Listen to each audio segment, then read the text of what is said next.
Hello and welcome to the first episode of my strategic campaign playthrough for Aeon's Legacy of Gravehold. Bit of an older game, came out a few years ago, but I am a new adopter to Aeon's End, long time deck builder, going back to when Dominion first came out. Finally discovered Aeon's End. Well, I knew about it, but finally played it for the first time a few months ago. Played the Legacy version, really enjoyed that. So decided, despite some negative reviews, to give Legacy of Gravehold a try. And through this, you can kind of see for yourself if you've been on the fence about it, whether or not you want to take a look. So in this one, I'm going to be playing solo. I'm actually going to be playing three-handed, so I can try most of the characters that are thrown my way. 4 is probably a bit much, and I don't really have the table space for it. I've pretty much got, I've got enough room for 3. So that's what I'm going to play with. One thing I'm not going to do, I know a lot of videos with campaigns go through all the narrative text. I'm not going to do that. This is actually going to be the second video I recorded. The first one was over 3 hours, and then I realized at the end that I made a pretty significant mistake. I misread one of the cards, so I figure I'm going to try it again. But the narrative, I will say, it's really good. It's very well written. It's interesting, what I've read so far, but it's a lot.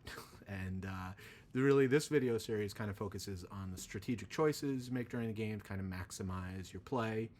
You can see I've got the game set up just to give you the TLDR of what's going on in the story. So you've got kind of a schism between the mages, Brahma, who's the leader of Gravehold, and Jana, who was, I guess, one of her apprentices. Actually didn't play the game in the campaigns in between the previous Legacy and this one. But Jana went out, found that there were other towns beside Gravehold, got to know some other mages, actually met up with Zaxos, who was the mage from Legacy, who kind of, veered towards the dark side. And so Brahma has become very untrusting of anybody who messes around with the void, whereas Jana is she's learned new ways of doing magic from the people she's met in these other towns. And at the start of the campaign, she's come back to try and mend fences and trying to work with Brahma, who will have none of it, and exiles her. Brahma has learned that there's a traitor among the council in Gravehold. So dejected, but kind of not surprised, Jana and her apprentices, which includes her son, Takrin, a couple of mages from the town of Azer, where she's been staying, Kel and Ilya, and Zaxos' daughter, Q. They start to head back. She parts ways with them in the forest, goes off to try and recruit more people, and then the 4 younger mages are attacked when a void opens in the forest. A sinister-looking nameless comes out with a feminine voice. I can assume this is probably she doesn't introduce herself, but I can assume this is the Bishop of Scrolls. And she's got some fledgling minions that are not yet named that she wants to test their mettle. She also wants to test the mettle of the mages, so she sets them on battle against each other, and that is where we're going to start. There are 4 characters, as I said. Also, the other thing to note is, right, so after reading the prologue, you get to choose. You have 2 options. You can actually go from the Gravehold and kind of look at the story from Brahma's standpoint, or you can approach it from the Ager point of view, which is the one I chose to do. Each one kind of tells a different story, but from what I've read, there's overlap. There's, later on you'll have opportunity to interact and play some of the mages and kind of see the other side of the story. So we'll just kind of go through it. And like I said, we're really going to focus on trying to make good strategic play. As I said, I played through this once before, so I've got some cards that are a bit marked, but I've come up with a way around it to keep track, and I'll kind of just explain that as I go. If you've never played Aeon's End before, I'll explain a little bit as I go through. You'll pick it up. It's a pretty straightforward game, and if you have played, then Well, hopefully I don't do anything egregiously wrong that has you tearing your hair out, but if I do, you can put something in the comments and hopefully I'll see it and have a chance to fix it before the next game. So that said, I'm going to get everything, just about have everything ready to go, but let's take a look at what we're playing with. Okay, so first, as I said, there's 4 mages. I'm only playing with 3 of them. I chose Takrin because Jana's son, like, he seems kind of like the main character. Also, he's got these 2 unique breaches, one of which, when you flip it open,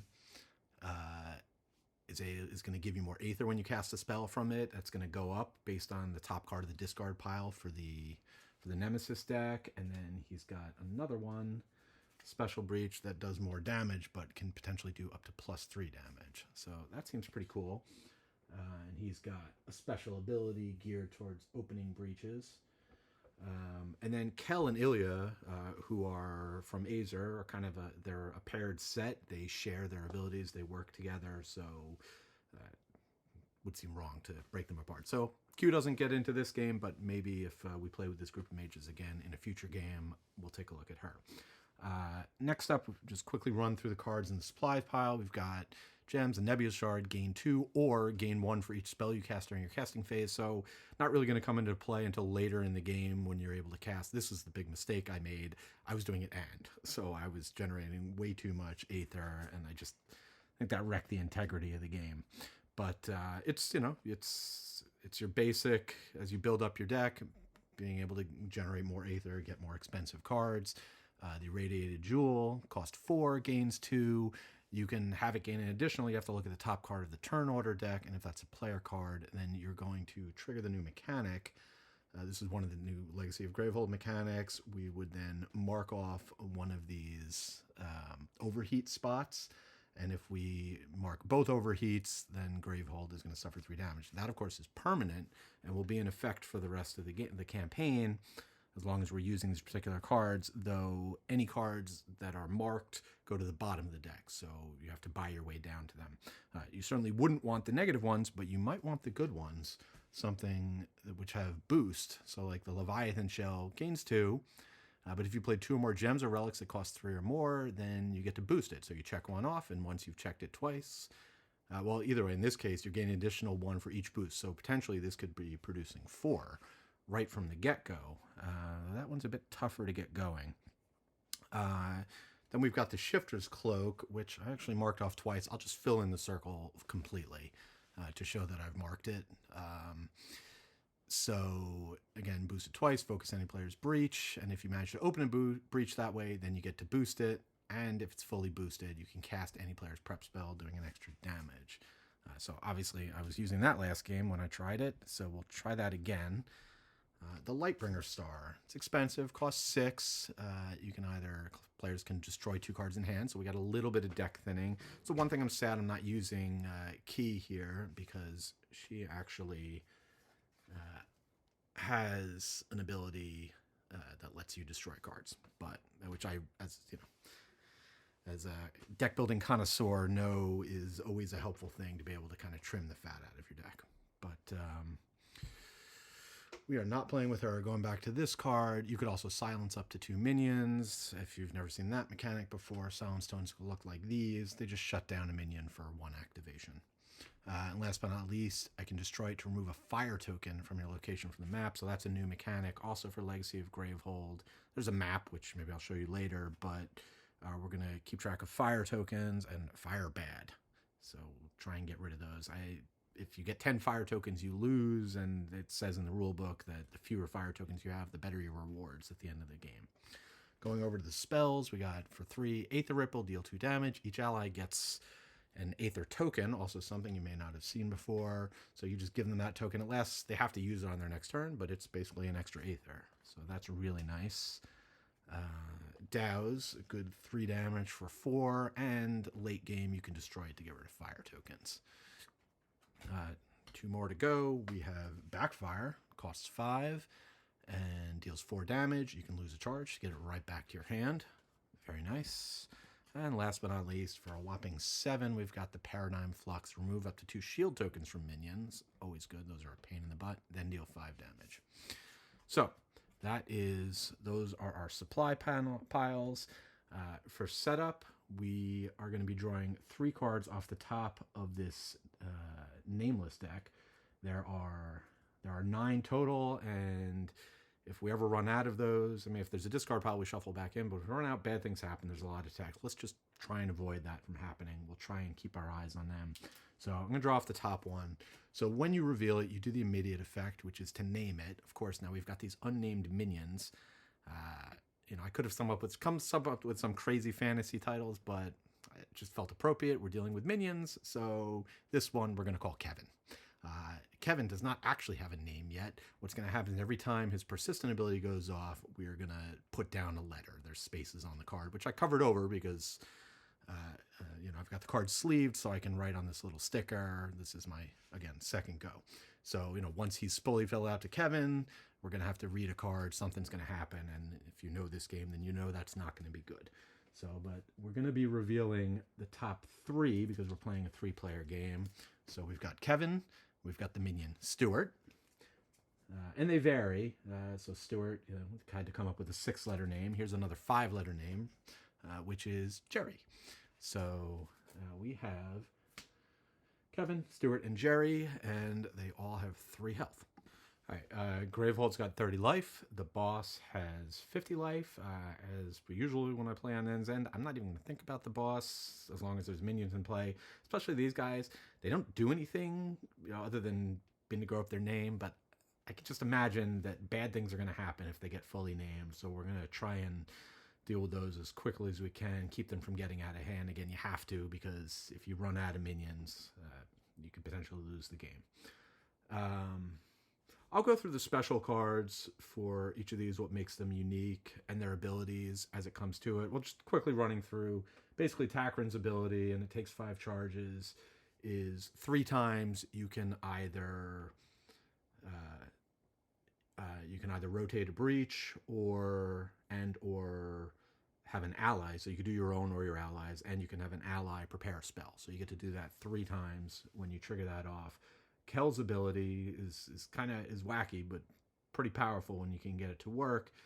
Is you need so any player can put 2 cards from their hand or discard pile into your discard pile, and then if you've got 10 or more cards in your discard pile, so basically you need to have 8 at the time you activate it, if you have 10 or more, then you get to take one of the turn order cards from the players, shuffle back into the deck, which is like an extra free turn basically of not having to worry about the nemesis, which is really great. And then last but not least, Ilya, reveal the top 4 cards of your deck. Any number of spells revealed that way can immediately be prepped to breaches, whether they're open or closed.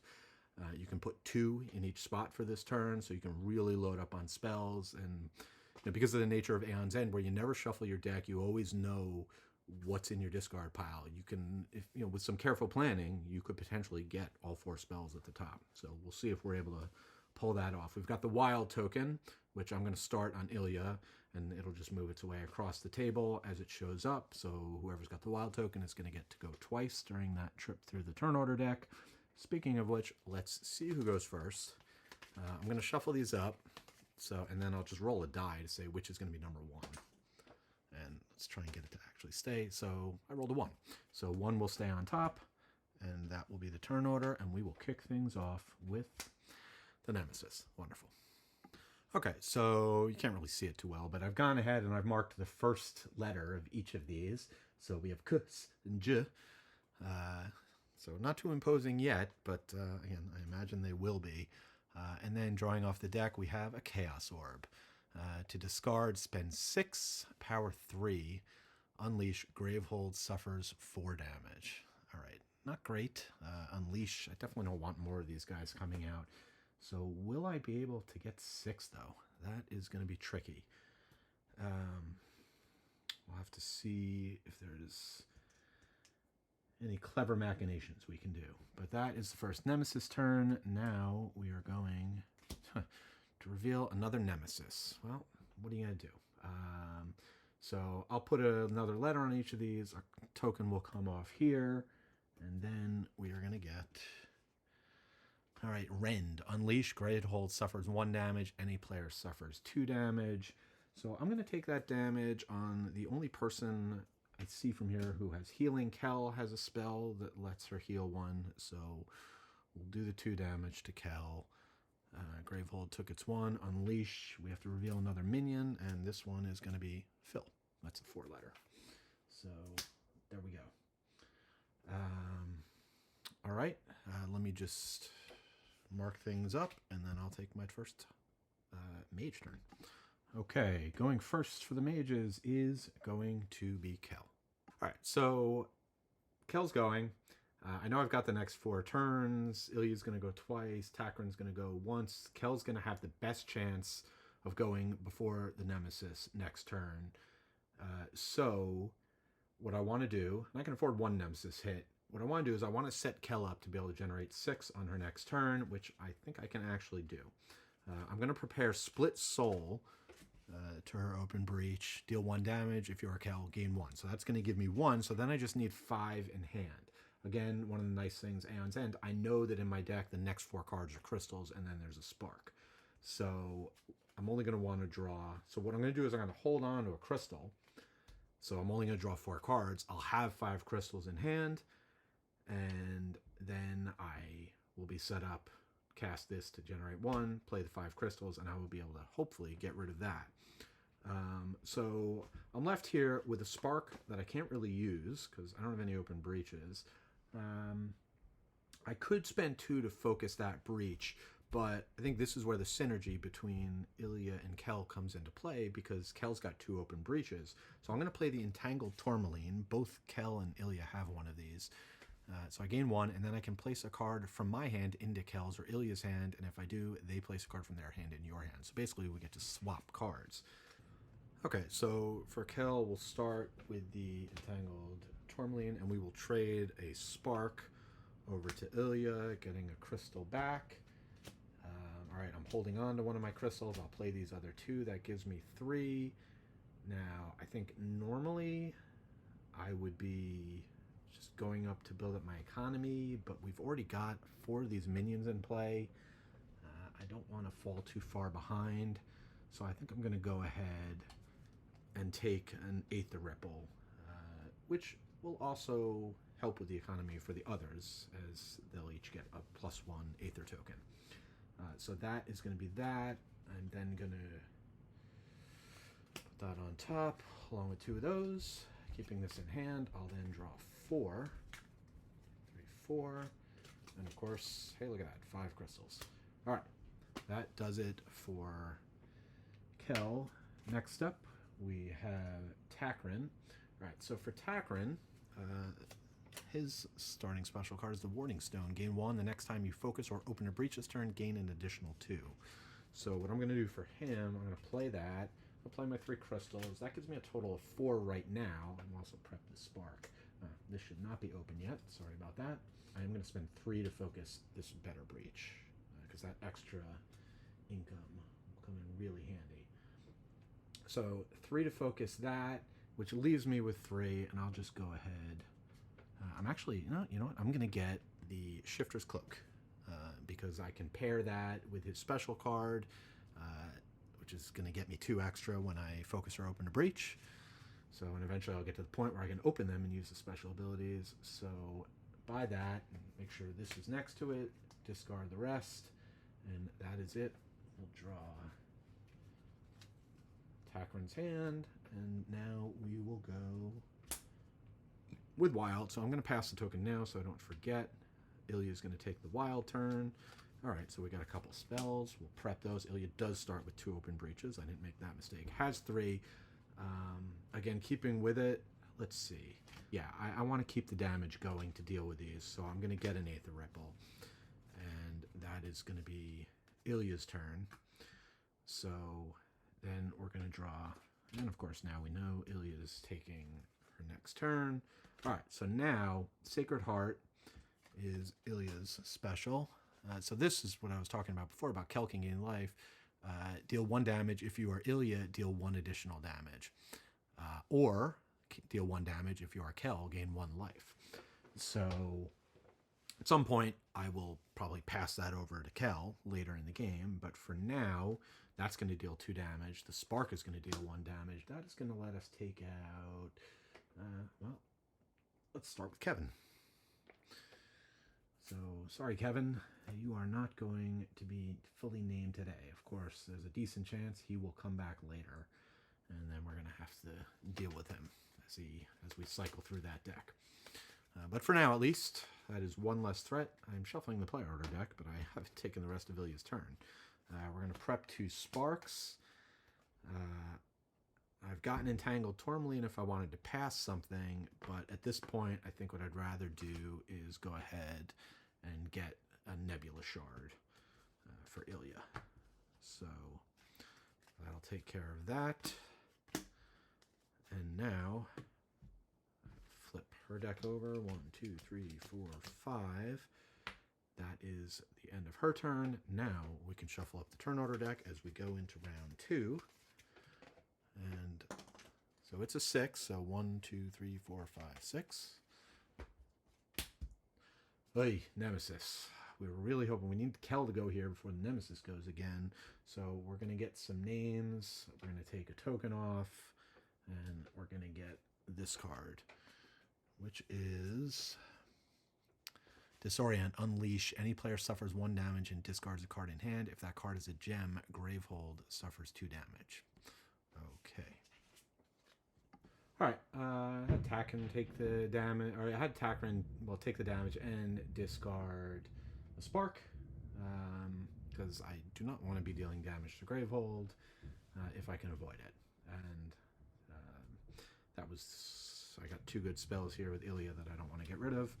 So that does it for that.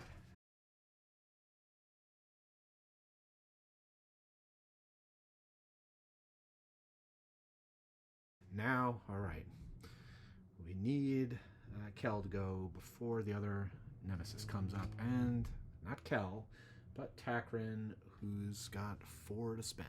All right, yeah, I think it's important to keep the damage coming. This will take out all of these minions, or 1 at a time. So, oops, sorry, not an Aether Ripple. I got 4. I will get my first douse. So that's that for Takran. 2, 3, 4, 5. And next up, come on. No, not Kel. It's Ilya. Well, all right. So Ilya's got 2 Sparks. We'll fire those off, and we're going to shoot at Jerry because Stu has 3 letters left. Jerry only has 2. So take a shot at Jer, then drop down a couple more spells. I've got 3 to spend. Let's see. I do want to load up Ilya with spells, but not too many. I've already got 2 Sparks here, and I got 5 cards in my deck. So these 2, and I'm probably not going to have a Breach open. So speaking of, let's spend the 3 to get another Shifter's Cloak, so we can start getting some of these damage-dealing breaches open more quickly. So that is going to be Ilya's turn. All right, we got 3 cards in the deck. 2 of them are Kel. 1 of them isn't, and it is... All right, Kel gets to go. So we will go ahead and cast the Split Soul. If deal 1 damage, or sorry. Oh yeah, if you are Kel, gain 1. So we will take out Jerry. Last damage there, and then we will spend 5 plus the 6, the 1 from casting the spell, which will take out the Chaos Orb. All right, just managed to deal with that one. Not a very exciting turn for Kel otherwise, but we carry on, and it's a wild. Kel is going again, which means could have 2 Nemesis turns in a row upcoming. You never know. All right, so I think we're gonna get the Aether Ripple out, and once again I've got the Entangled Tourmaline, so I could focus a Breach, or I could potentially pass this Spark over to Ilya. So let me take a look at Ilya's hand, kind of decide what I want to do. Yeah, I definitely want to be able to keep the damage going, so I'm going to play Entangled Tourmaline. I trade the Spark over here. Could get the Nebulous Shard, but no, I'll get a Crystal. So that's going to give me 4, which I'm going to spend. I'm going to get another Douse. everybody gets one of those. 1, 2, 3, 4, 5. So that is going to do it for Kel's second turn, which means the Nemesis is going. So we're going to do some naming, and then we are going to reveal Ceaseless Darkness to discard, spend 5. All right, that's not as hard. Power 2, unleash. Any player suffers 3 damage. Any player discards a card in hand. Don't like that at all. So definitely going to want to get rid of that one if we can. So let me name these guys. All right, shuffling up as we head into round number 3. All right, things are not completely out of control yet, but it's Aeon's end, so I know that's not going to last. We've shuffled this up. We'll roll a die. It is a 6, so 1, 2, 3, 4, 5, 6. It is the Nemesis's turn. All right, so we're going to lose token here. We're going to name these guys. Stuart is 1 away from being fully named. So is Phil. I do not want to see another Nemesis card. That would be all around just really bad. Cosmopod Horror. When this is discarded, banish it. Immediately, this minion suffers damage equal to the number of players in the game. So, hey, that's good. Persistent Gravehold, and any player each suffer 1 damage. All right, so this guy's coming out with 5 life. Don't love that. Gonna have to deal with it. I suppose it's better than 8. All right. Well, moment of truth. Is anybody going to be able to do anything? Yes. Takran is going to be able to do something. The question is what? All right. Much as I'd like to kind of get things going for Takran, I got the Shifter's Cloak and the Warding Stone. So I'm going to be able to generate 6, right? 3, 1, and then 2 extra. So I think I'm just going to keep it simple. I'm going to go ahead. I'm going to Shifter's Cloak to rotate that breach. Oh, I'll cast this first. I'll do damage to Stuart. See if we can't take him out. As long as one of these gets to go. Then I'll play the Shifter's Cloak, rotate that. So I'm going to generate 6. I'll just spend 5 to get rid of the Ceaseless Darkness. Then in turns, we want to keep these 2 cards together. So 1, 2, 3, 4, 5. Okay. All right. If either of these goes, it'd be nice because then we could take out Stuart before he does whatever he's going to do. All right. Well, that is not who I was looking for. I was glad to see a player card, but I would have rather seen 2 or 3. But let's see what Takran can do. All right, pretty simple here. I've got 2 spells and spot for only 1 of them. So I'll prep my Dows. Then I'm just going to spend 3 to prep that breach so we can get that open soon. I'll prep a Spark there, which will be able to do an extra damage. No, it won't do an extra damage because it's not open yet, but it'll do the 1 damage. Good enough. Not a huge turn, but setting us up to at least do some stuff next time, because now we'll be able to open this with the Shifter's Cloak. Okay, here we go. We got 3 cards, so once again, 2 and 3 shot to avoid mayhem. We have avoided it for now. Okay, Stuart's got 2 life. We will hit him with an Aether Ripple. So that is going to do 2 damage and kill Stuart, and it's going to give these tokens to Kel and Takrel. Just by the skin of our teeth, we take him out. And we also have Sacred Heart, which is going to do 2 damage. Well, let's see. Okay, so the Shared Heart just does 2 damage. I'm going to go ahead and do it both to Phil. That at least it gives me some options to potentially take it out if Kel goes next, whereas I wouldn't be able to take this out. So then we'll prep a couple Sparks. I have the Entangled Tourmaline, but I think I'm going to keep my hand as is with the 4. I could pass a Nebula Shard over here, but Kel's already producing 1, 2, 3, 4, 5. So the only question would be if I wanted to get one of these 6s. Would not be bad to actually start trimming down hands. Well, when you look at it that way, Still got 2 spells next to each other. I do feel like we're going to need to bump up the damage. Ilya doesn't have a douse yet. But the quicker we start doing... Yeah, you know what? The quicker we start doing some of that, the better it's going to be. So I am actually... Oh, but if I... No, if I pass the spell over, I wouldn't be able to play it. Never mind. All right. Okay, so yeah, I'm just going to keep the hand as is. I'm going to spend 4 to get a douse. Now everyone's got one.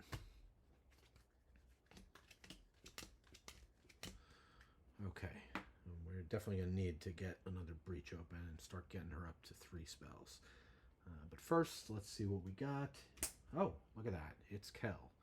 So, I think I will go ahead and just take out Phil. Yeah, this thing's going to hit me. There's not much I can do for it. It might hit me a couple times. I can eat it. I feel pretty good about not letting any of these minions go off just yet. So that is going to get a charge token here and another charge token here. All right, so cast that. Prep the split soul. And then I've got 4. So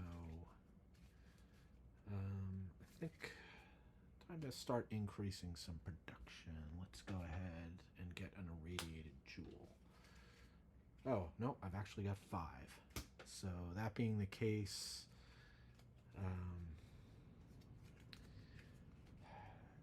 I don't know, this Leviathan shelf seems really hard to get going. If you have played 2 or more other gems or relics that cost 3, and of course I know that it's not coming into my hand with any of those, though I guess I could start piling it up. All right, let's give it a try.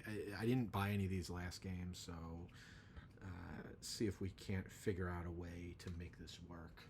I'll go ahead and buy it. I may be able to pull some shenanigans with Ilya and Kel passing cards to each other. So that's that. 1, spent 2, 3, 4, 5. Okay. Next up is going to be the Nemesis. So starting over here, Gravehold and any player each suffer 1 damage. All right, well, Gravehold's down to 28, and it's your turn, Ilya. Take a damage.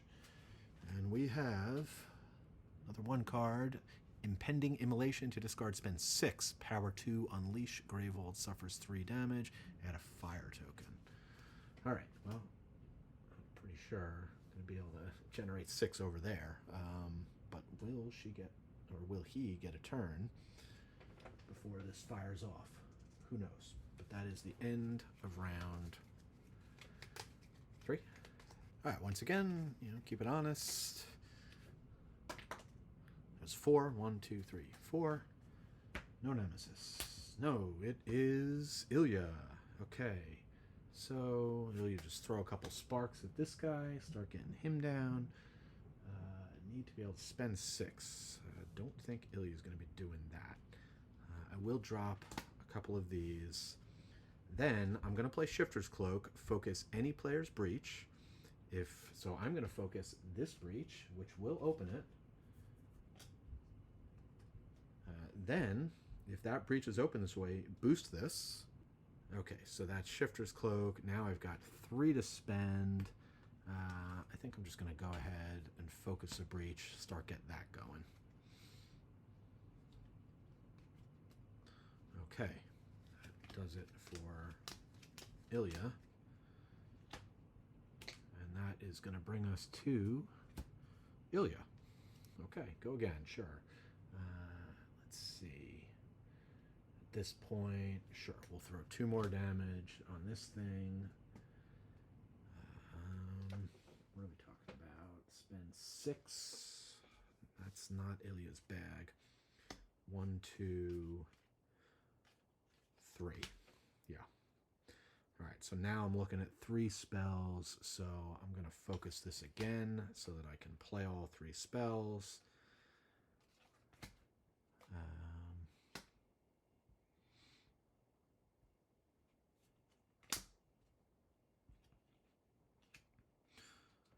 Okay. So, might be a while before we see Ilya again, but she will be rearing and ready to go. Yeah. Right. So that's... Alright. That does it for Ilya. So, probably the Nemesis, but no. And I just realized I did things out of order. I drew the 1 and I played Ilya. I should have gone... We're not gonna backtrack. We'll just swap it. It didn't really have a huge impact. I'm sure everything would have worked out along a similar way. I guess technically this wouldn't have gotten the extra, but I don't think I'm gonna cast it anyway. Part of the thing I was thinking is by opening, although I would have had to. All right, so I just won't take the benefit from this. I will go ahead and throw a damage on here to take this guy out.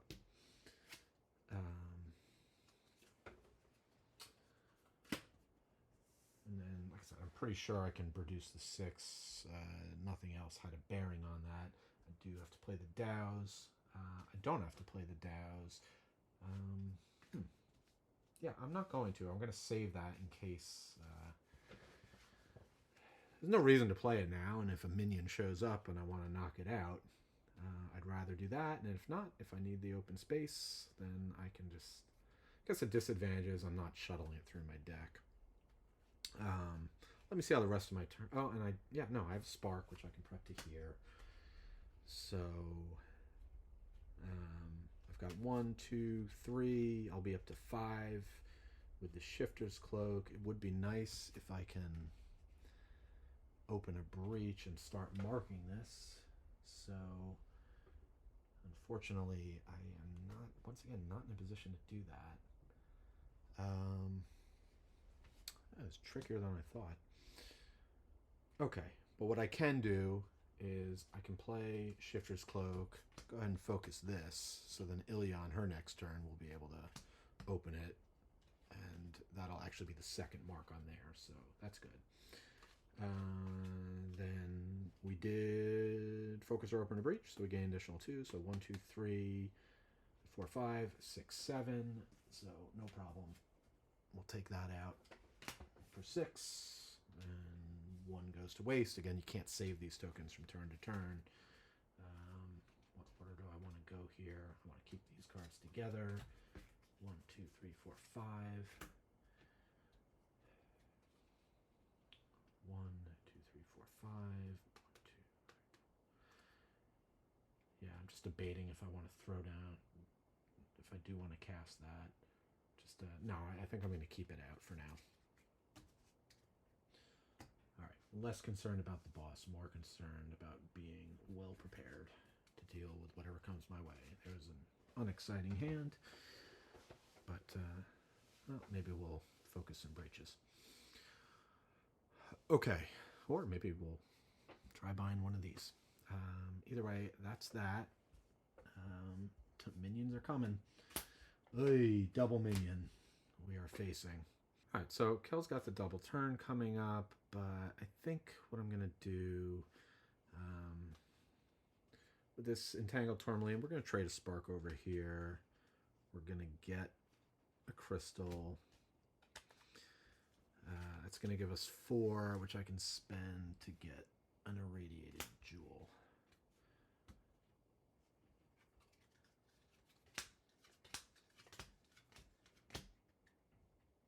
Okay, it's going to do it for there. Now we got a couple minion turns to deal with. At least there's nothing on the board. So first up, Dire Proclamation. Gravehold suffers 3 damage. If there are 2 or less unnamed in play, unleash twice. Otherwise, resolve the persistent effects of 2 unnamed in play twice. So, and there's no way to get rid of that. We just are going to have to deal with it when it shows up. That's the first Nemesis turn. Second Nemesis turn, we pull a token off. Draw a card. And it is a Fevered Scribe. Immediately unleash. This minion suffers damage equal to the number of players in the game. I'm assuming by this minion it means the Fevered Scribe, not the minion it produces, because not unleash does not always bring a minion into play. Persistent, any player suffers 1 damage. Resolve the persistent effects of an unnamed in play twice. Yikes. Okay, so This guy comes into play with just 3 damage. 3 health, and getting Lance is now on the table. Ooh, Lance, they're getting tougher. Lance has a shield. So that's annoying. Might have to start thinking about see if we can get up to 7 for a Paradigm Flux. All right, well, as 2 consecutive Nemesis turns go, that could have been a lot worse. There was nothing on the board to whack us, so just kind of Nemesis setting themselves up. We'll see whether or not we have a chance to do anything about that before they go again. I got a lot of spells out, a lot of damage. Oh, that shield. Actually, yeah, if Takran gets to go, that would be perfect. Let's see what happens. Okay, rolling the die. 3, 1, 2, 3. All right, it's a 3. That is 3, not a 1. So it is going to be Ilya. So, so yeah, I don't need to take this guy out immediately.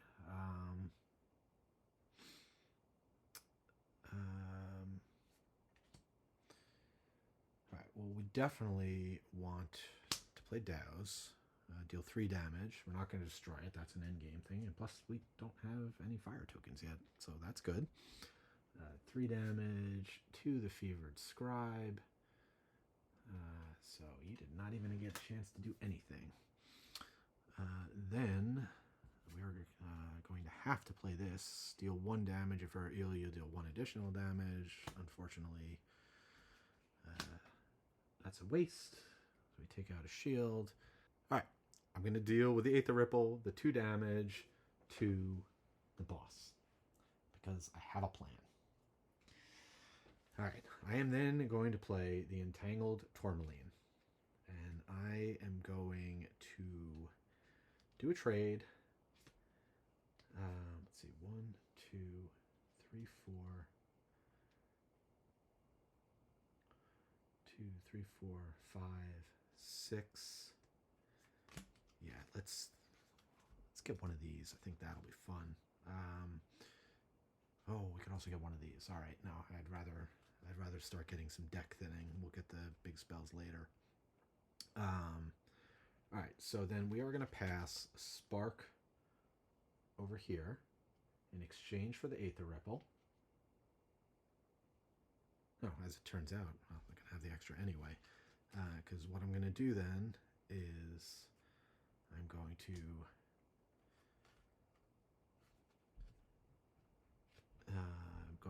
prep the Aether Ripple. I'm going to play Shifter's Cloak, focus any player's breach. I'm going to focus this one. If that breach is opened, boost this card. This is now the 2nd time I've boosted it. So, cast any player's prep spell, deals 1 additional damage. I will cast the Aether Ripple, dealing 3 damage to unnamed Lance, and allowing me to also generate tokens here and here. So 1, 2, 3, 4, 5, 6, 7. Over there, 2 over here. So 1, 2, 3, 4, 5, 6, 7.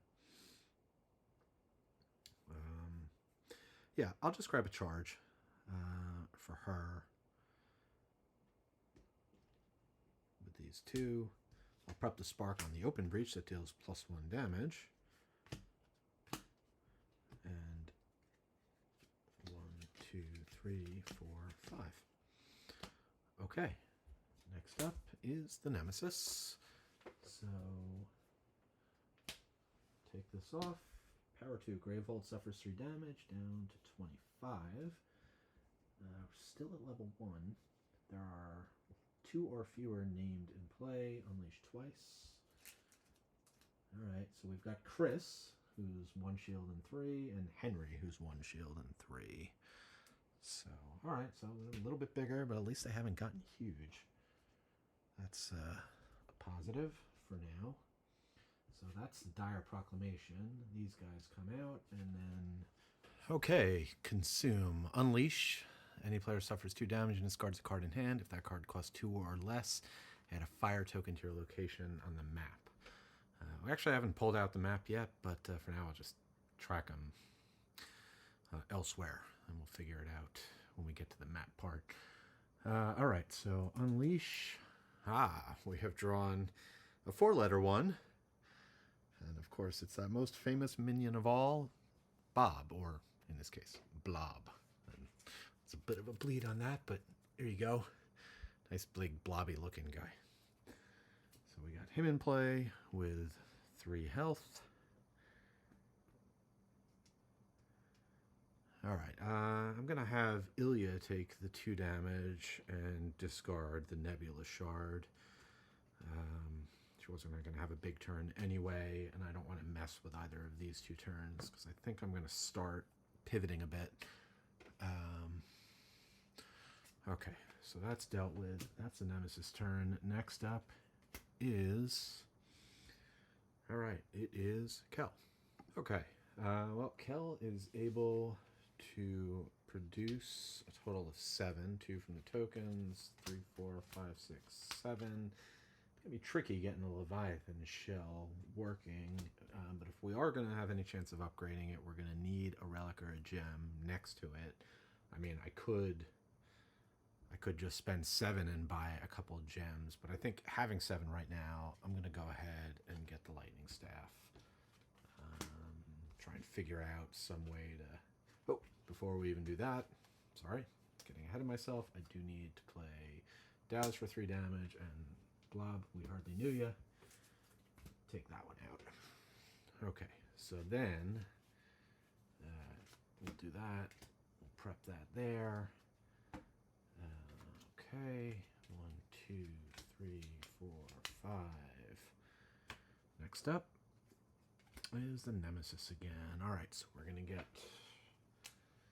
Chris and Henry are going to begin getting named. And let's see what we've got. It is... Coal Whelp. 2 shields, 3 damage. Unleash, add a fire token to your location on the map. Yuck. Alright, so... the good news is we have a lot of sparks on the board, so...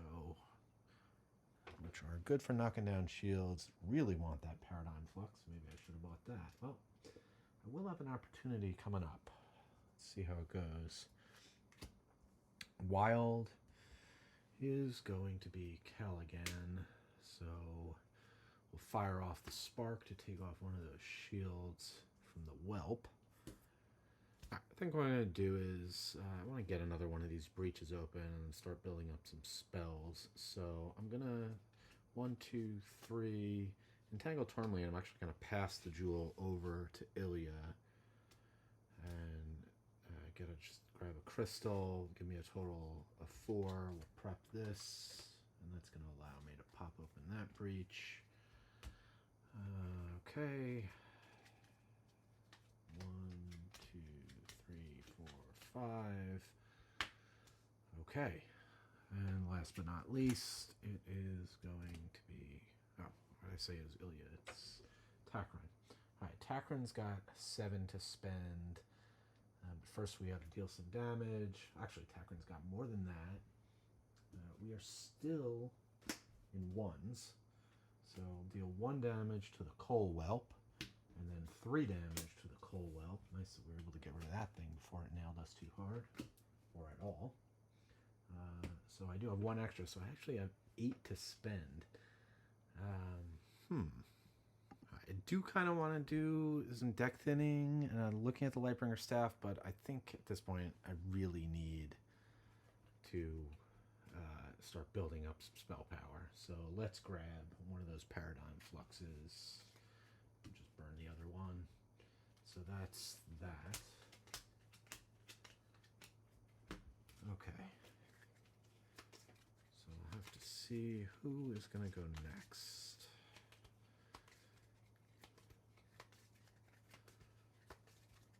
Alright, grab our trusty die. It's a 4. 1, 2, 3, 4. Next up is Kel. So Kel has the split soul, so deal 1 damage. We'll take a shield off of Chris, and we'll take it off Henry. Not sure it matters, but okay. Then we're going to gain 1. We do have a douse that we can get into play. All right, so here we go.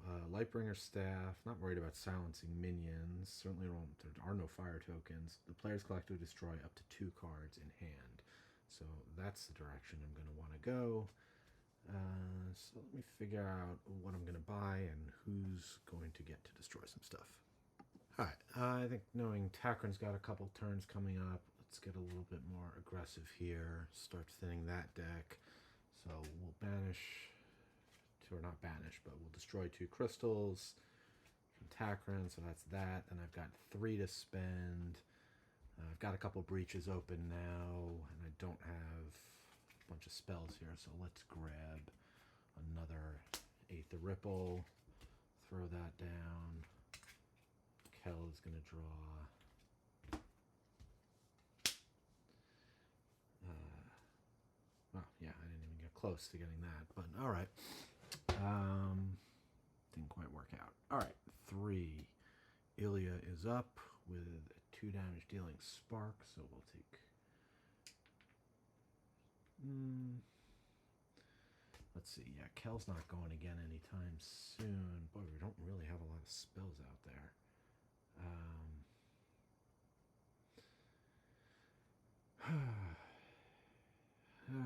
Since there's no sparks on the board, I'm just gonna hit the shield, even though it's for 2. Okay. So now throw a couple sparks out. All right, so I've got the Irradiated Jewel, which is worth 2, 3. I think at this point, yeah, I'll take a peek. All right, it is a player card, so we're going to have to mark off the Irradiated Jewel for the first time. But I do gain the extra, so that is a total of 4 to buy. Let's get probably another douse. Yeah. Okay. 2, 3, 4, 5. And at some point I'll start thinking about counters and using their abilities, but it's just getting a little bit closer to getting things where I want. All right, over to here. Yeah. So we'll drop a spark here.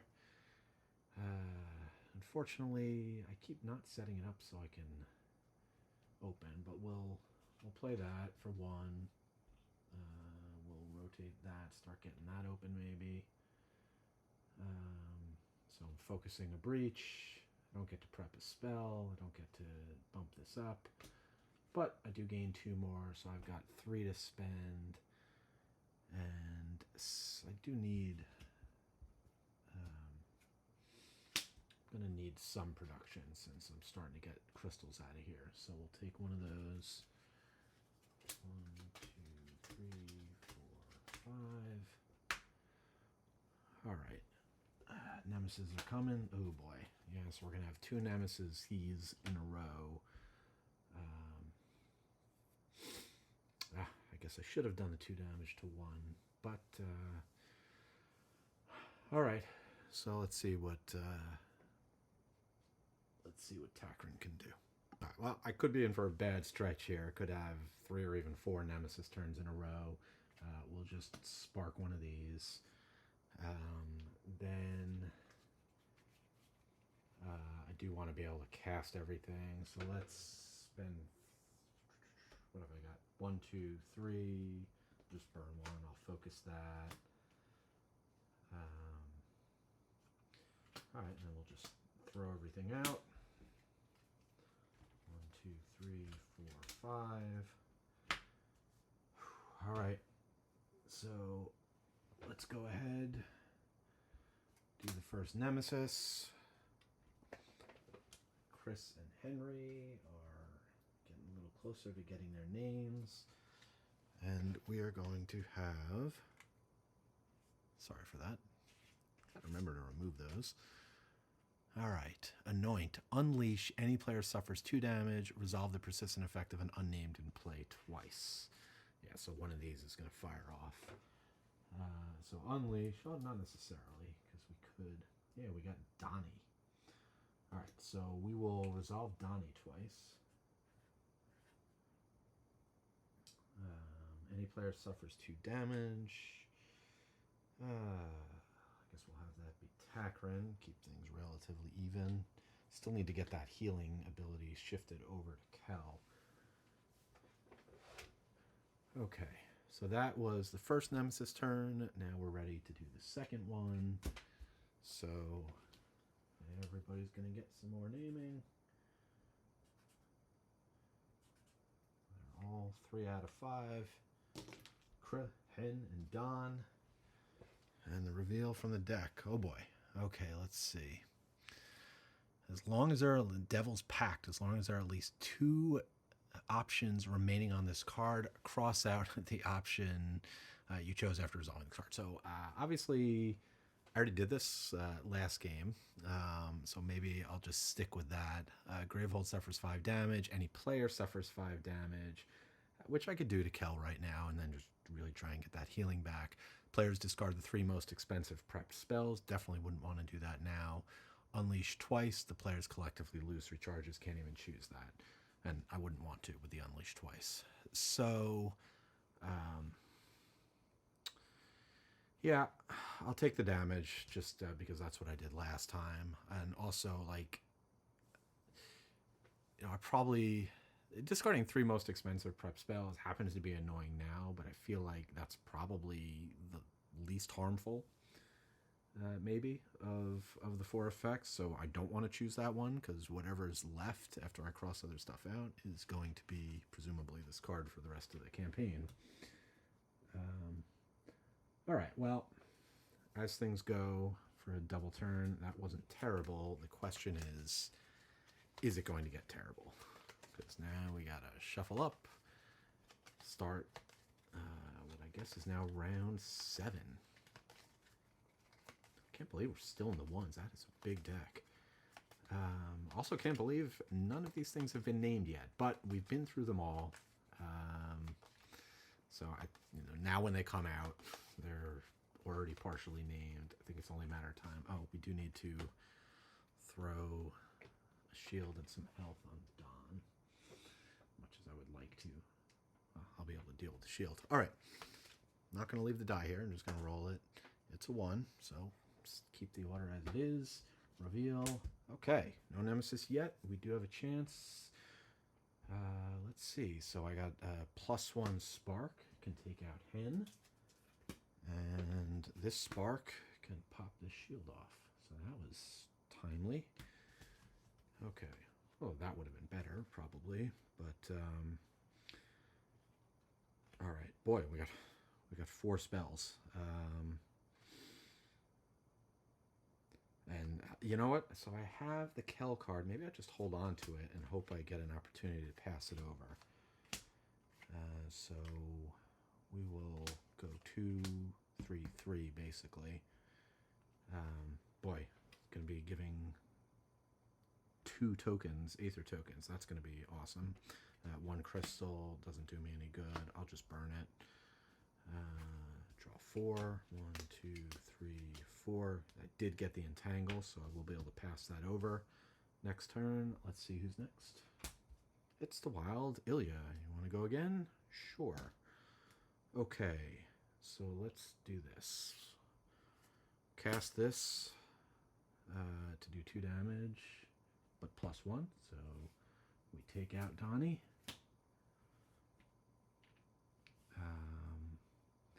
And that is going to give Aether tokens to both my allies. Then we will douse, take out Chris. Perfect record maintains for now. All right, and now the Aether Ripple. So you know what? I will do that. I'll just hit the boss for 2.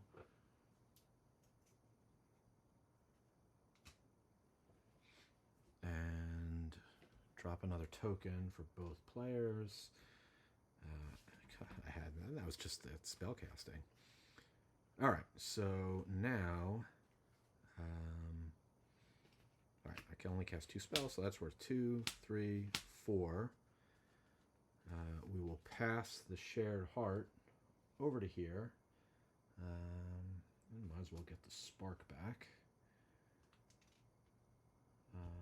Although it's probably better. Well, it really depends. 1, 2, 3, 4, 5, 6, 7. Yeah, if I want to get that big spell. So we'll pass the spark back over. We'll prep it up here.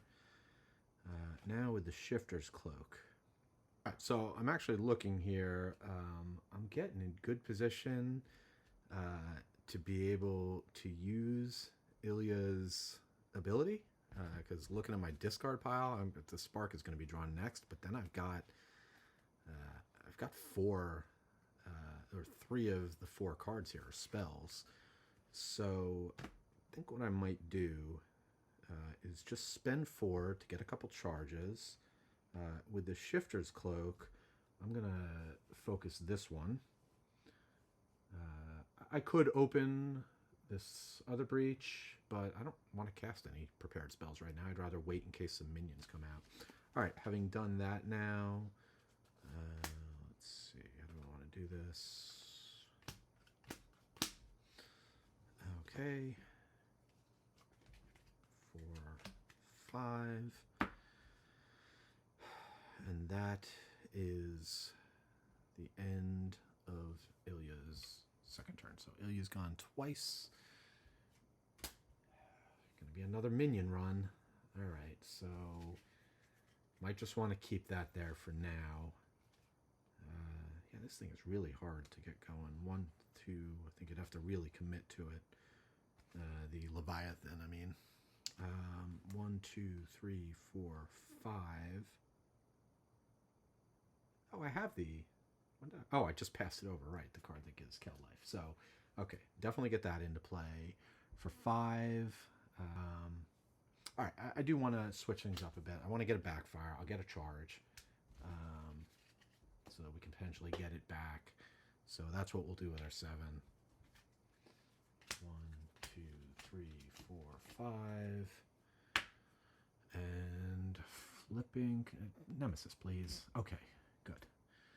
Did not want to, with all these spells running around, let me at least get some targets out. And we still have, yeah, I've only got the 1. All right, let's see what we get on the Nemesis phase. Oh, good, it's a target. The minion is an otherling. When discarded, banish this. Persistent unleash. Any player suffers 1 damage. The 1 damage I don't mind so much. I'd almost be tempted to just ignore this thing and focus on the boss, but since we haven't done any damage to the boss yet, I think we are going to have to deal with this. So let's throw out some damage.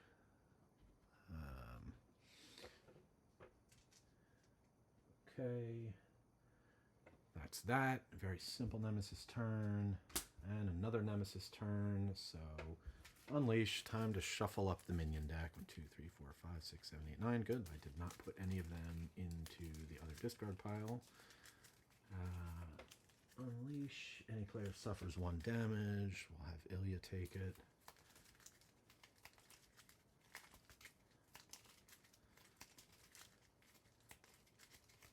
Alright, and the unleash is going to be the return of Kevin.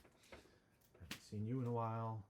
I would not have minded one of the shielded ones, given that Takern's about to go, but c'est la vie. Okay. That's it for the Nemesis' double turns. Again, not too bad. Oh no, that was Unleash. I haven't done this yet. Okay, so not done yet. Collapsing Comet to discard 4 cards in hand. Unleash twice. Gravehold suffers 3 damage. Banish this. Ugh. Okay. Good news is we will have a chance to get rid of it if we want. So it'll really just be the question of, do we want? Throw a power token on it now. I mean, if there were a hand to discard... God, oh, that's right, I'm producing a ridiculous amount. All right, let me figure out how my spells are going to go here. All right. Well, first things first. Let's go ahead and douse to take out. Well, we'll do the Paradigm Flux first to do 5 damage to the big guy, which will leave him with 5. We will douse to take out Kevin. So that's that. We will pop him for 1 with the spark. And now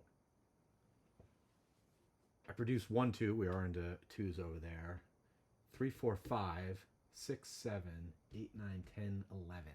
So it would be, I would love to just charge up and then just throw down a bunch of spells. But and I could actually take that guy. I can't cast it, so I wouldn't be able to take him out. But no, I gotta discard the 4 cards. And somehow I got my warding stone separated, which is unfortunate. So let's keep that towards the top. Well, yeah, to discard 4 cards. So I will discard those 4. I'm going to keep this because this produces 3, 4, 5. So 6, 7. So I'm discarding 4 cards. I'm still producing 7. Discarding 4 cards to get rid of the comet. All right, and then with 7, I mean, I got a lot of space between spells here. I mean, just at this point, you know what, again, let's mix it up. Let's get 5. I would like to start getting this charged up. I do need to pivot in that direction, start using my abilities. Takrin is going to draw there. Don't have any spells coming, but we're still in pretty good shape. So that was the end of that round. Going into round 8. Gravehold is at 25 life. Kel's, looked better, but otherwise I feel pretty good. Yeah, I don't know that I don't quite have everybody really fully. I'd like to be able to get some more cards out of deck, so maybe I should have bought another staff, but we'll see. I have other ways. Kel can be a funnel to get some cards out of people's decks as well. So let's go ahead. Oh, let's not forget, roll a die. 2. So there we go. All right, wild. So it is going to be Kel kicking off this round. This guy's got 4 left. How convenient that I can deal 4 damage. Put the Sacred Heart on the bottom. So that's my healing ability. So 4 damage takes out this guy, who only managed to hit us once. Yeah, so I think now that I'm starting to think more about charges, I want to get the Split Soul over to Ilya. So spend those, play that for 4. I'll transfer the Split Soul over here. I'm going to take the Dows back so that I can prep it right now, because Kel's going to get to go again this round. So in case something comes out, I'm in a position to whack a minion. Not to mention, if I fire off Ilya, there's going to be a ton of stuff coming out. With these 4, again, I'm going to start building up. I want to be in a position where when I'm ready to fire off an ability, I can do it. So let's draw our 5. Okay, that is going to do it for Kel's wild turn. And Kel's going again. Okay, I would maybe prefer to wait on that. I'll keep that prepped. Let's see. We got another lightning staff. So do we want to get really aggressive over here?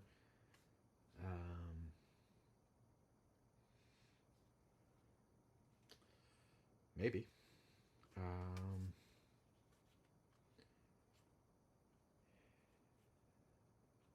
Yeah, let me think for a quick sec before I commit to that.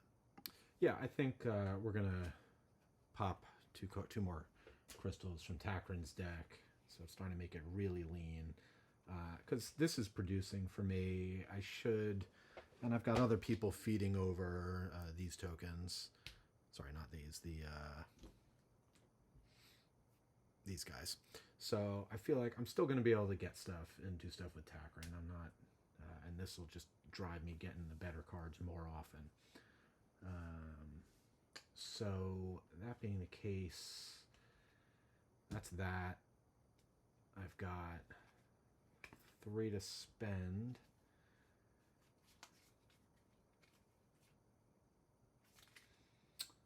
So what am I doing with 3 at this point? We're getting more of these. Okay. Bill's got a lot of cards in deck. Now I guess I could have gone for charges, but I'll have an opportunity. It wouldn't have mattered because I'm not going to have 10 cards in my discard pile for a bit. All right. Next up, wouldn't mind a nemesis here. Good. Let's see what you got. And boy, forgot to die again. Gravehold suffers 4 damage. Well, I suppose that was only a matter of time. We go from 25 down to 21. If there are 2 or more unnamed in play, resolve the persistent effects of 2 in play twice. That's no fun. Otherwise, unleash twice. Who's coming out? We have Lance, who hasn't even had a chance to work on his name. Just got annihilated his last time out. And Chris, who is making progress. Okay. So that is that.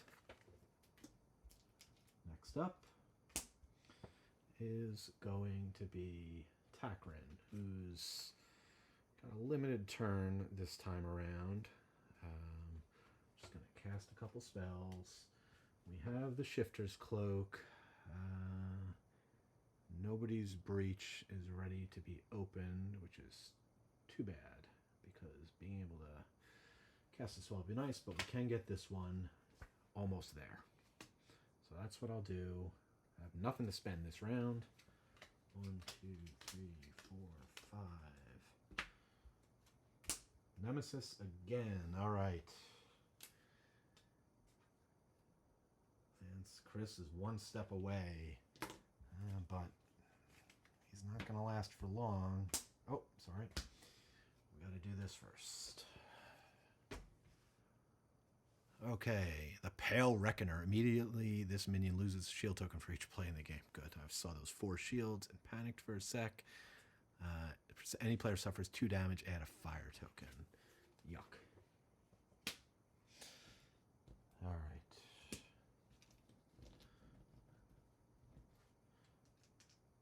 So, 2, 3, 4, 5, 6, 7, 8.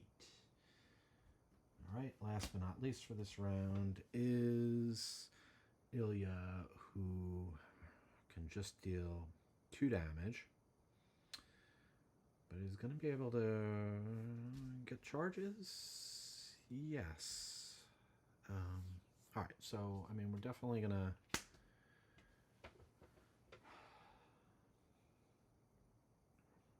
dealing 2 damage. Well, in case Takrin goes next, let's just knock 2 off of Chris. Hopefully try and take him down. And then, all right, so before I do anything, so I could do the Irradiated Jewel. Do I need the extra? Let's see. 1, 2, 3. Yeah. So if I want to be able to fire off my ability this turn, and we know we get 3 spells out of it, then I am going to need to do this, which means I'm going to need to shuffle this up. And I might be blowing it up. But we'll take the shot. We got a lot of stuff in play now. It'd be nice to be able to deal with it. Also, we'll at least have the benefit of, by doing this now, of before I kind of put my spells down, kind of commit to buying charges, be able to see who is going next. 4, 1, 2, 3, and yeah, anytime you need to look at the top of the deck and this is exhausted, then that's when you just reform the deck. So, all right. Kel is going next. So I do, unfortunately, that's a player card, so the Irradiated Jewel has overheated. It is destroyed, and Gravehold suffers 3 damage. Hope that is not the difference in this game. All right, so then what I'm going to do is I'm going to get 2 charges. So even though it's destroyed, I still got the 3 from it. +1 from the crystal is 4. Reveal the top 4 cards of your deck. Place any number of spells this real away into your hand. You may prep the spells to close breaches this turn. You may prep up to 2 spells to each of your breaches this turn. So here's 4 spells. Put the crystal back. So basically, I'm looking at, I've got these 6 spells. I can put them wherever they want. Let's put a couple sparks. Let's throw a spark here. Let's also throw a split here, a Dow's here, an 8th Ripple here. So we are loaded for bear. 1, 2, 3, 4, 5. We're loaded for bear, but next up is going to be Kel. So Kel is capable of dealing a total of 5 damage. Those dang shields.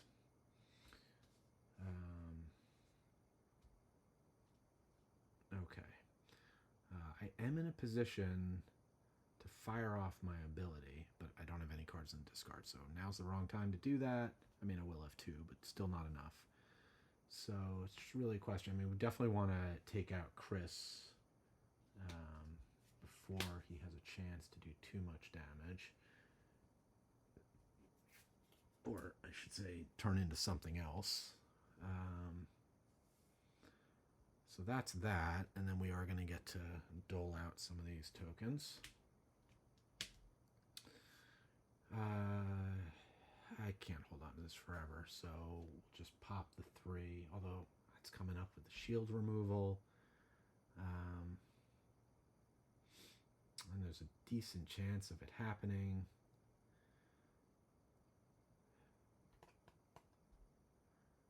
All right. I do have a spell to play, and I'll be able to put it back into play. So you know what? I am going to play this, but I'm actually, this time, I am going to hit the boss. Knock the boss down to 41. So finally start making some progress there. We will prep backfire. 1, 2, 3, 4, 5. Still don't know how the heck to make this Leviathan work. All right, I do want a shot at upgrading this Leviathan shell at least a little, so I'm going to spend 3 to buy a Nebula Shard, and then I'm going to spend the other 2 to get a charge. We'll put those side by side. So I'll grab a charge. 1, 2, 3, 4, 5. Next up is going to be, okay, perfect.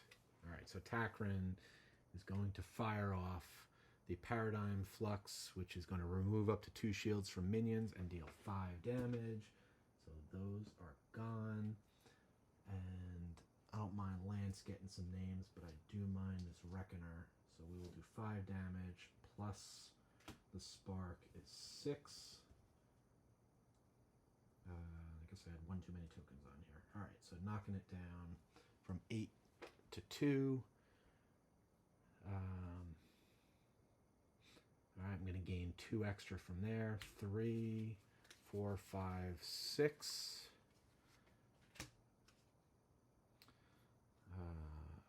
Throw out a Dow's and a Spark.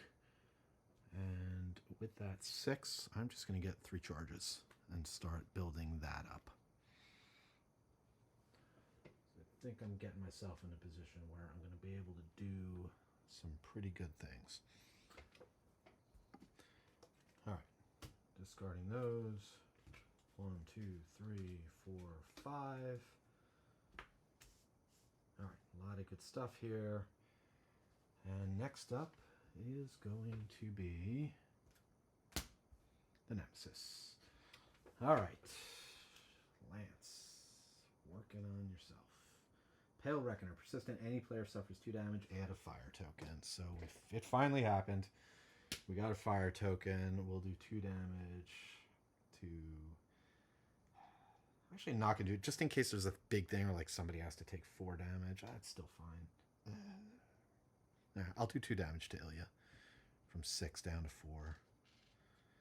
Keep Takrin as a potential big damage sink if need be. But I am going to need... hopefully be able to take that guy out. Okay. Spreading Inferno to discard, spend 7, power 2, unleash twice if there are 3 or less fire tokens on your location on the map, add a fire token, otherwise unleash. Alright, that's actually not terrible. I don't necessarily feel compelled to get rid of that, since I do have all these douses to get rid of fire tokens, not to mention a couple of the staffs. That's the Nemesis. And then, all right. Ilya, go to town. We have 6 spells ready to be cast. So let's start with an Aether Ripple, which is going to deal 2 damage. This was over here. And spent last round. Okay. So Aether Ripple is going to throw some tokens out. 2 damage is going to take out the Reckoner. And then we have a shield on there. So let's do a Spark to pop. Oh, no, they're... Oh, right, I removed the shield. All right, so let's do a Douse to take that out. Goodbye, Law.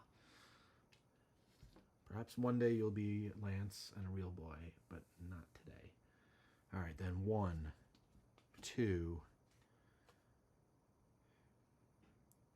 3, and gain a charge. 4.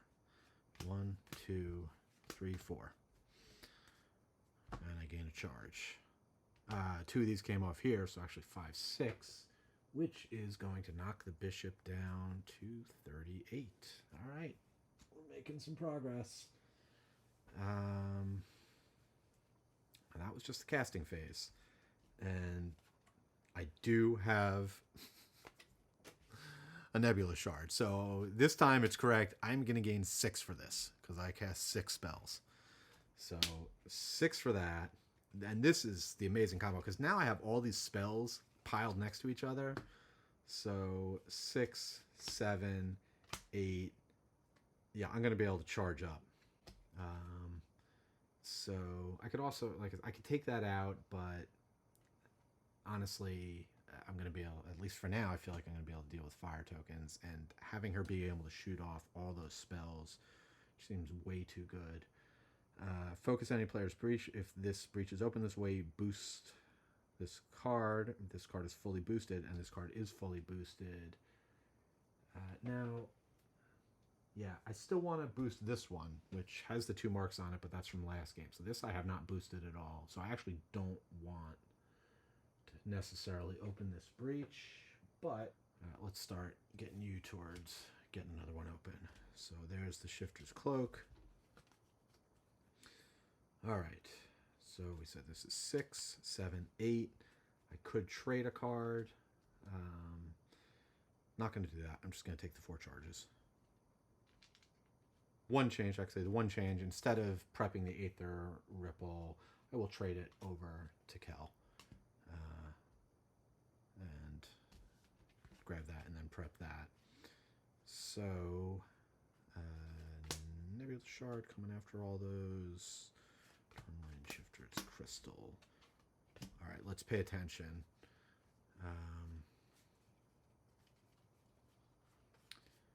So they're all sparks is the problem, but hey, it's still extra damage. So I'm going to be drawing these 4, which means these are going to be the top 4 of my deck. So my top 4 of my deck are going to all be spells. So on her next turn, we will be able to fire this off again to maximum effectiveness.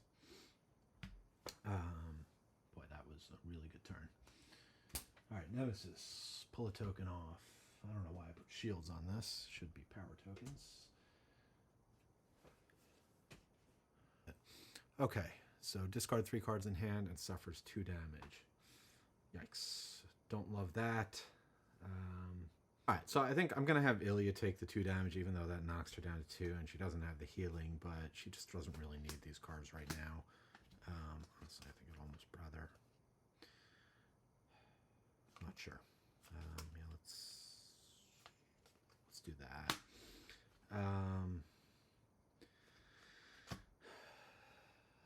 Discards 3 cards, suffers 2. Alright, so that's discarded.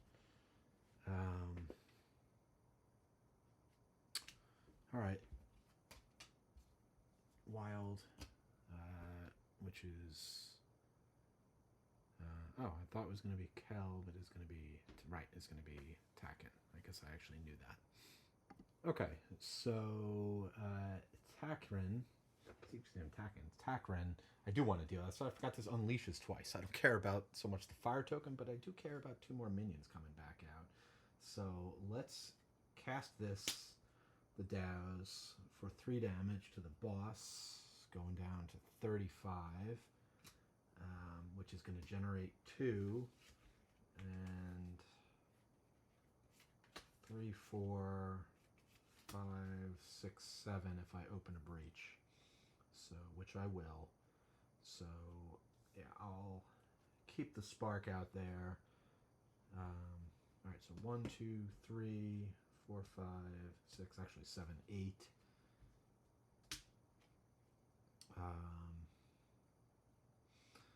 We will do Shifter's Cloak to open this breach. Then we'll throw a Backfire there, Paradigm Flux there.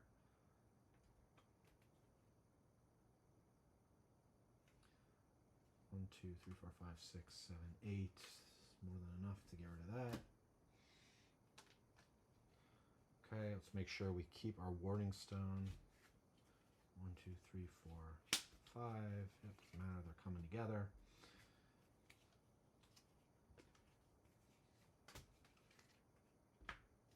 Okay. So that was it for Takran's Wild. This passes over to Ilya. Alright. Getting ready for round 9. Round 9? Round 10. So yeah, one thing I was able to do is, you know, I could check the discard pile, which you can't see, it's behind me, but the Nemesis discard pile has 18 cards in it, right? So that I know that's, I've taken 9 turns, and also tracking the movement of this. But just make sure I haven't forgotten to do anything there. I've been moving everything around. I mean, the video tells the full story if I did anything wrong. But, all right. 6. All right, I do feel like I kept waiting for, like, honestly, this game has gone better than the last one, although I am pretty low on life, but I cannot believe none of those guys have been named yet. I've just been on top of it. I don't know, this game's gone really well. Ilya is going to just throw out a Dows for 3 damage to the boss, going down from 35 to 32. And then it's going to be another crazy turn as we spend these charges. 1, 2, 3, 4. Why, look at that. They're all spells. 2 more of these. So we'll keep these around in case we need them for shields. Just kind of spread everything out.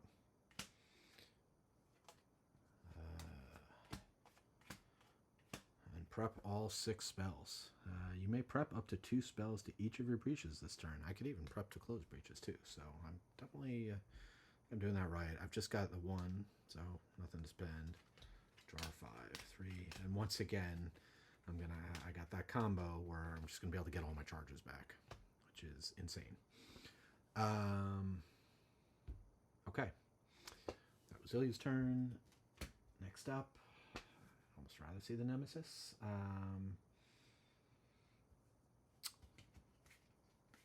Yeah, so let's see. I could use the ability potentially. 1, 2, 3, 4, 5, 6, 7. 1, 2, 3, 4. mean, at this point, I might as well, right? So I'll cast Backfire, deal 4 damage. You may lose a charge to return this to your hand. Seems like a no-brainer. That knocks the boss down to 28. So I could focus this.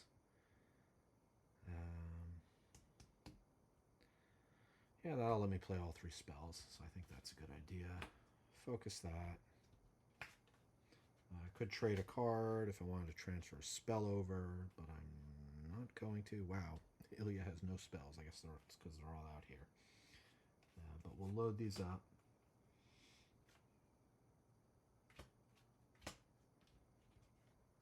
Two, three, four, 5.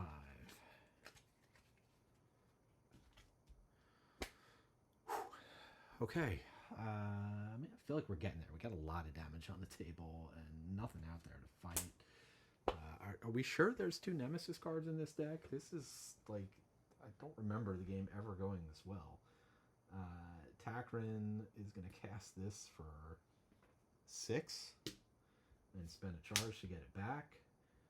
This one's going to fire off for 5, so that's 11. Plus 1 is 12, knocking the boss down to 16.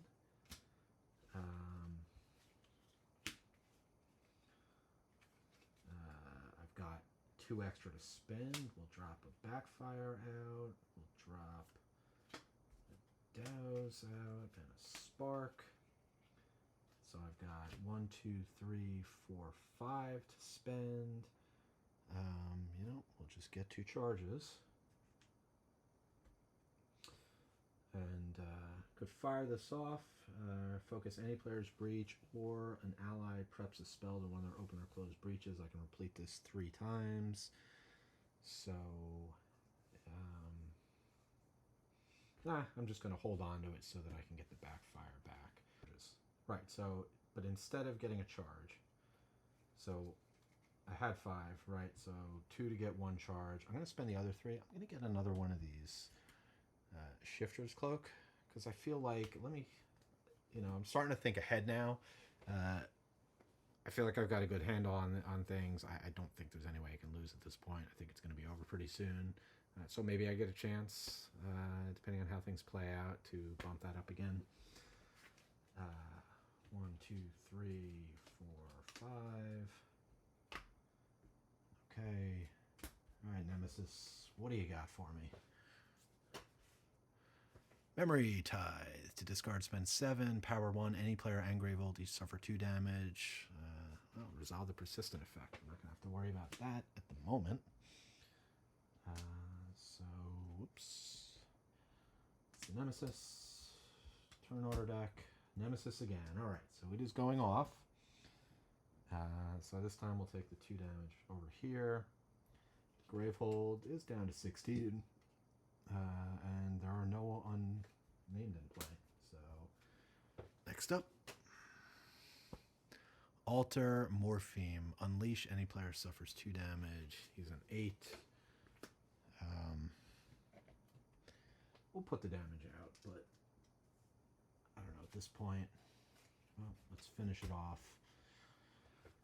with Ilya, who's going to be able to deal 1, 2, 3, 4, 5, 6, 7, 8. I can actually choose the first option, 9, as much as 10 damage. So, boss is at 16. But we don't know who's going to go first next round. So, 1, 2, 3, 4, 5. Let's do this in the right order. Let's do Douse for 3, 4, 5,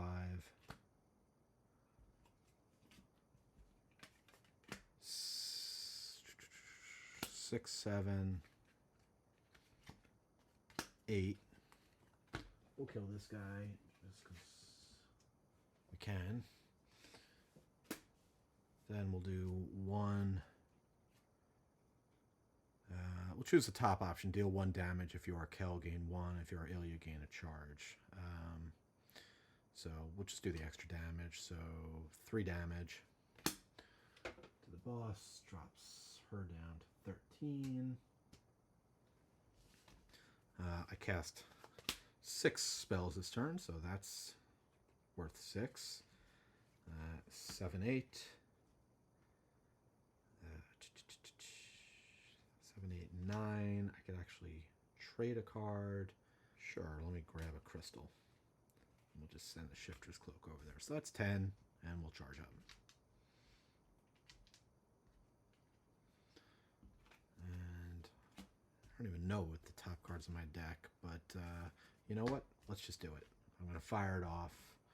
So 1, 2, 3. Flip this over. 4. So now I can prep all these. I can double up on breaches. This goes back. And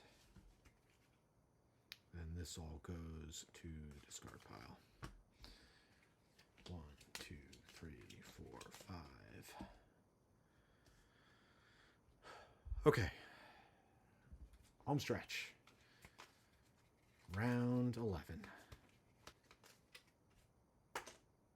6. 1, 2, 3, 4, 5, 6. Can't even draw the Nemesis. It's fine. All right, so let's just 4 damage.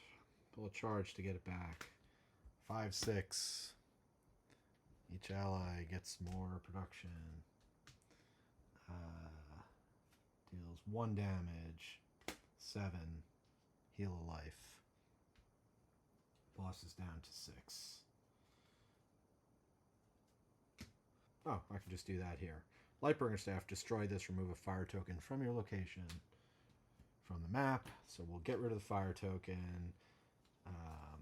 Spending 2 of these is going to get me 2 crystals. Oh no, I don't actually have enough to focus a breach. So alright, I will just I'll just do that and drop these 2 down.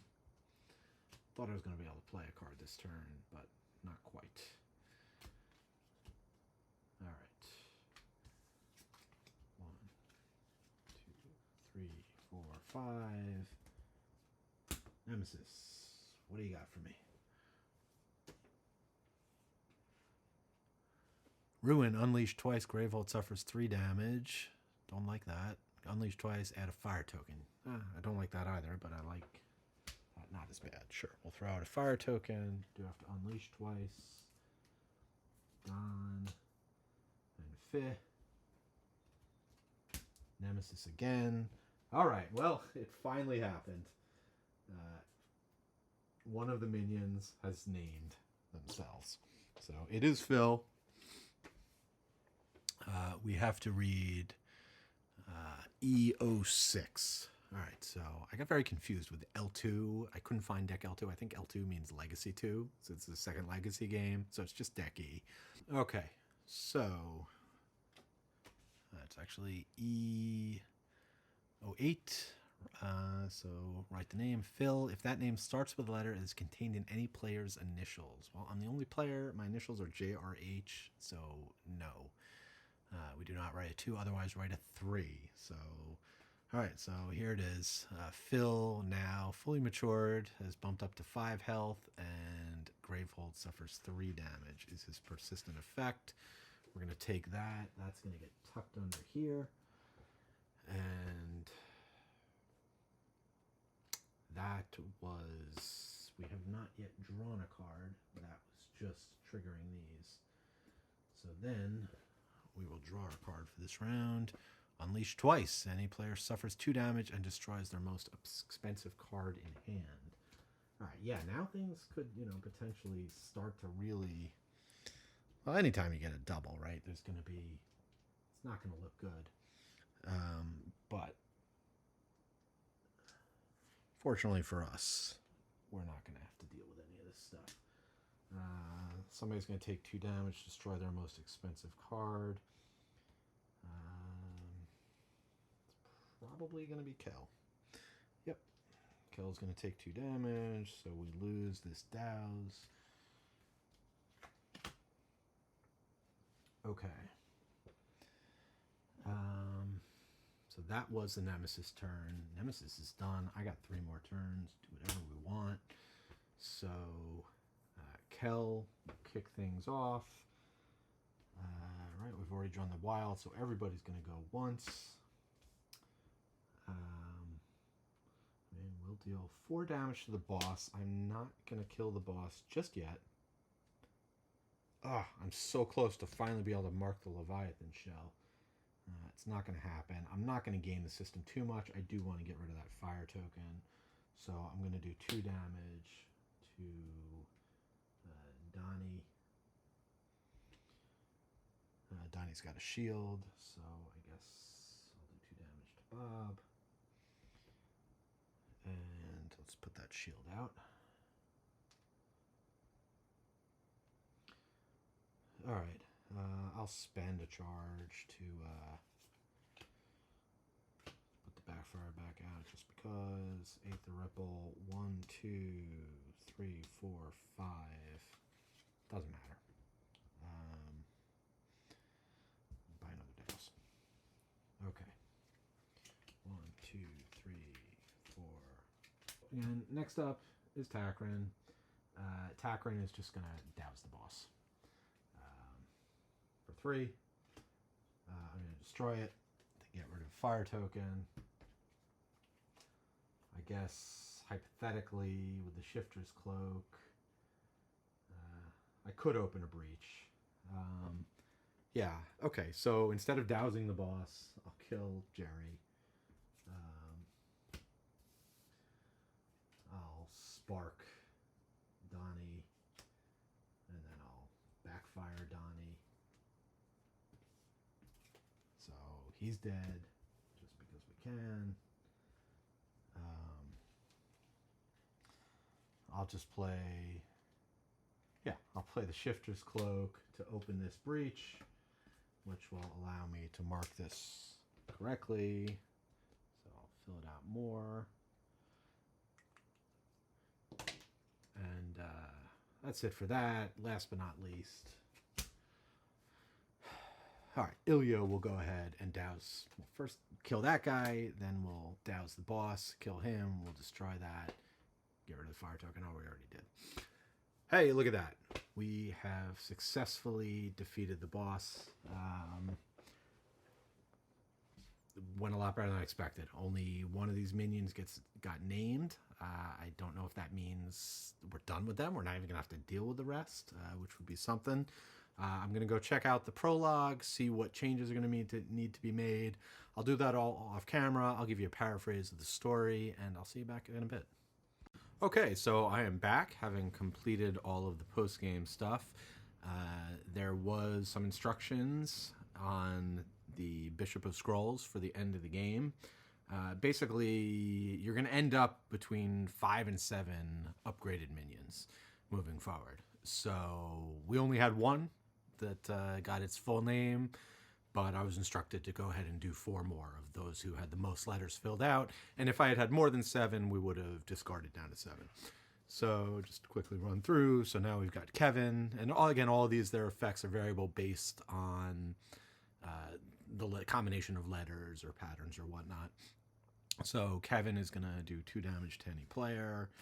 Then Donnie, we were crossed out the top one, and so Persistent just unleashes twice, 14 life. Chris has 10 life, and any player suffers 3 damage.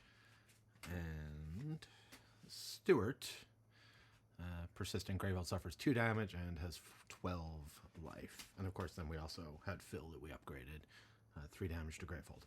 So those 5 cards are... I'm told to put those in envelope 15. Story-wise, the Bishop of Scrolls seems very annoyed. I think she expected her nameless minions to be more impressive. Left in a huff, promising that she'd be back stronger than ever. So I imagine we're going to see all these at a later point in the game, since I was told to put them in an envelope. Then kind of moving forward with the story, I was given an option to head south, though there was some concern there that they might have heard we were exiled and not been happy about that. They also didn't know the other two mages from Azer. The other option is to go around. We figured, well, we can go around. We can check on the people in the town to the east. And so kind of the group was split. So I made the decision, decided to go east, maybe cover some more ground, unlock more stuff. Who knows? So heading east, we bumped into a couple of mages who were being recruited earlier by Jana. They're both don't seem to like Brahma very much. So we got a couple more mage options here. We have Indira, whose special ability, cast up to 2 spells from your discard pile. You may destroy a card in your discard pile. And she's got Ethereal Glow. Once each player turn, you may discard a spell in hand to have that player gain 1. And this is really nice, can cast a spell in her discard pile with the opal. So that's Indira. Then we got Jan Magda. Cast a spell, prep to an open breach 3 times, and reset that breach to its starting position. So yeah, she's got a couple of special breaches which are here, and her special is the Eldritch Eye. While prepped, when you open a breach during your turn, deal 2 damage. So, so those are available. We also were given experience. So this is interesting. I ended up with a total of 14 experience. I think it was 4 per player. And with the fire tokens, if I'd had, well, because I had 2 or fewer fire tokens, I got an extra 2 experience. So I end up with 14 experience, which is, so I guess I get more experience for doing better. Usually in these type of games, that might help you out. This just seemed, so far from just the first game, seemed like the worse I did, I was going to be penalized, because if I had too many fire tokens of the new cards, so there are 4 new cards available. It's a pile of extra experience here. 4 new cards we get to potentially add to the supply. 2 of them I'd have to remove if I had too many fire tokens. So, but I didn't, so I get to keep them all. Just quickly go through. Frozen Light, gain 3. You may discard this during an ally's turn. If you do, they gain a charge, and you gain a charge. So I like that. I like that a lot better. It did occur to me, the way to go if I wanted to bump up the Leviathan shell is to just buy nothing, but have one mage just only buy Leviathan shells. So now I've got to pile them in my hand together. I think they probably trigger each other if you have played 2 or more other gems or relics that cost 3 or more. Yeah, so I mean, only one at a time, but kind of you manage to get those in a clump or 3 or 4 together, you'd very be able to quickly. I'd use that with a mage who's got a really good charge ability that I just want to keep reusing. So that's something might consider down the road, bumping those up. But since there's 7 in the deck, you really need, and you're gonna have to buy from the top down, meaning the ones that are boosted are gonna be at the bottom. You're gonna have to get to them. You really want to make an effort to boost all of them, I would think. Going back, speaking of boosting, we have the Brimstone Battery. Any player destroys a card in their hand or discard pile, which I love. The deck thinning is great. If that card costs 3 or more, boost this. So not so great, because now it's encouraging you to deck thin stuff that's not as good. But if it's boosted, attach this player pledge to any player's breach. When a spell is cast on the breach, if this card is fully boosted, Gravehold gains 1 life. So that seems pretty cool. Might be worth the investment. 2 more that we get to hold on to because we wouldn't have too many fire tokens. Void Sylvain, gain 2. You can discard it when an ally casts a spell that costs 1 or more. If you do, the spell deals 2 more damage. All right, I kind of like the flexibility of that. And last but not least, we got a nice big spell, cost 8. Entwined Tremor, deals 6 damage. If there's a spell that costs 5 or more, prep to an adjacent breach, this deals 2 additional damage. If there's a spell that costs 4 or less, prep to an adjacent breach, gain 1 charge. Yeah, I don't even know if I'm going to play with this because it's a lot to think about, and again, I already have a lot to think about. So maybe if I feel like I really need a lot of extra damage. But then the last thing, there was also a bunch of new minion cards that are upgraded. I've combined them with the cards that were already in the deck. Some I was told to take out, stuff that had been banished. If I were a 1 or 2 player, I would have taken out more. But I guess from this pool of cards, we'll see as we move forward, you're going to be constructing the Nemesis deck. And it always says to use advanced basic cards first. So sorry, upgraded basic. Yeah, advanced basic doesn't make a lot of sense. Okay. So, and then the last bit story-wise was these mages Indira and Jan Magda had a sense that there was something evil in the east or something bad happening, and then in the southeast, so probably where the village is. So we're gonna head there. They're gonna check it out. That's the next game. I'm also, I think, gonna have an opportunity to spend some experience, do some upgrades, but that doesn't happen until the beginning of the next game. So I'm gonna save that for the next video. And that's it for game 1 of Aeon's End Legacy of Gravehold. I get some of the complaints people had in the reviews about it being fiddly, saying there's a lot of stuff that's not going to be used. Even just looking over the ton of different stickers and options. Options are good. Like, I don't have a problem with that. I'm playing it solo, so I can take as long as I want. I recorded the first part of this video yesterday. I got some sleep and kind of left everything on the game table, and then was able to kind of really go through everything. Story continues to be pretty interesting, so I'm enjoying that. And we'll see how I feel. Like, I'm gonna have to start rotating out mages if I want to try everybody, but that's okay too. It's a different experience from the other Legacy game where you're only playing one mage from start to finish. And as somebody who has not played a ton of Aeon's Legacy, I'm looking forward to seeing all the different possibilities and options, but also, experimenting with some of these combos.